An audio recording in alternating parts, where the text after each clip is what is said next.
welcome. So I just saw some rats. Welcome to another episode of Walking Movies. I am Nick, and this hat will be a giveaway, although I wear this hat a lot, because today I'm going to see the Pharell Williams biopic Lego movie, whatever you want to say it is.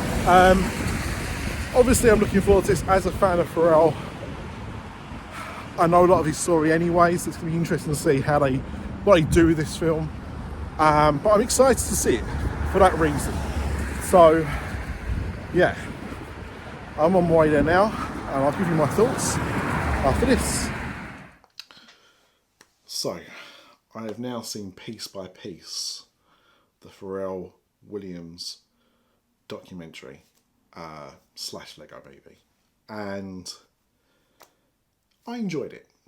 I enjoyed it for what it was. I thought it was good, but I didn't love it as much as I hoped I would do. And here's the reason why. And this is typical of biopics and biographies in general, right? So this isn't exclusive to this particular film, but if you know the subject matter that the documentary is about, or you know the person the documentary is about, the band, or whatever it is, if you know it quite well, then when you watch something like this and everything's out of sync, and by that I mean like the timelines all skew with, things don't happen in the order that they happened in real life, it really, really bugs me. And I don't know if it's just because of like how my brain works or whatever, but it really takes me out of my enjoyment of something like that.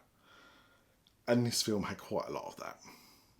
You know, at one point, I watched it with my wife and my daughter. And it was interesting to watch with my daughter because my daughter doesn't really know Pharrell, other than the Despicable Me soundtracks, right? And she said to me, "I've not really mentioned N.E.R.D. yet." And I said, "Oh, it will be coming. I know it'll be coming." And then within about 2 or 3 minutes, they started talking about N.E.R.D. But the reason she said that was because, I think, I might be misremembering, but I think they were talking about Drop It Like It's Hot, his track with Snoop Dogg, or one of his tracks with Snoop Dogg. There was obviously like a massive hit, which was probably about 4 or 5 years after the first N.E.R.D. stuff came out.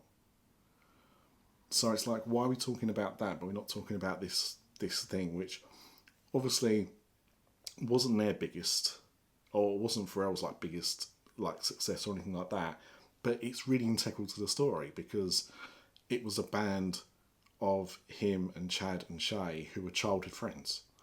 So it was quite key to the story, but was kind of like pushed aside because they were talking about stuff that was more relevant and more famous.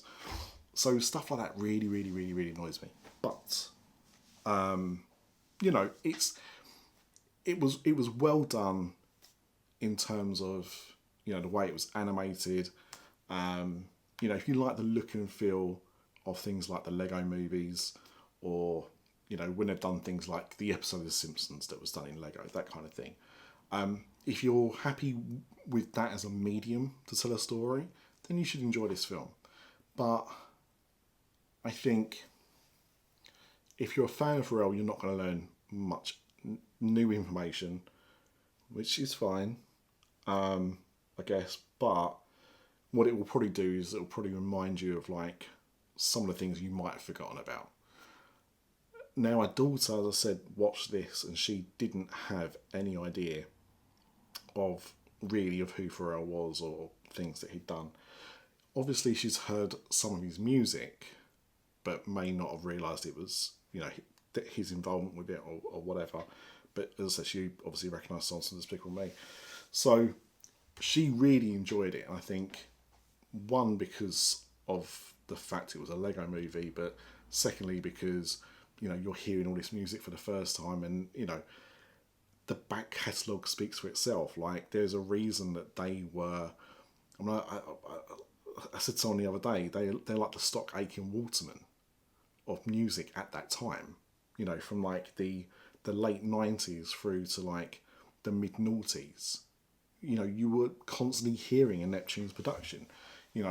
Whether that was like Pusha T, or whether that was Busta Rhymes, or Mystical, or Khalees, or NSYNC, or Nelly, or Britney Spears, or No Doubt. Like, they didn't have like one genre of music they worked in. They worked across the whole kind of spectrum of music, doing, songs for all different kinds of artists. So,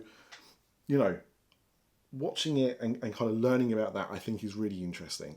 And she certainly found it interesting. So she really enjoyed it. In fact, I would say she probably enjoyed it more than any of us. My wife really enjoyed it.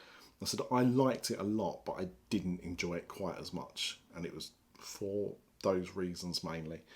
And also because, like, I just feel there wasn't a huge amount of story there to tell. Is there more story to tell? Possibly. I don't know. Maybe this would have been better, a few years down the line.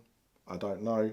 Like, maybe this was done too soon because he's only in his 50s now.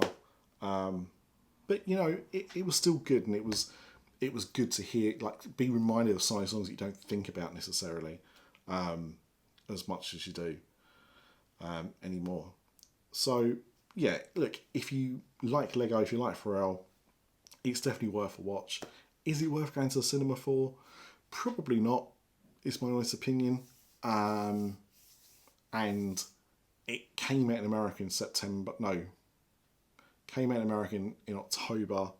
Didn't do very well. Got rushed straight to the video on demand within a few weeks.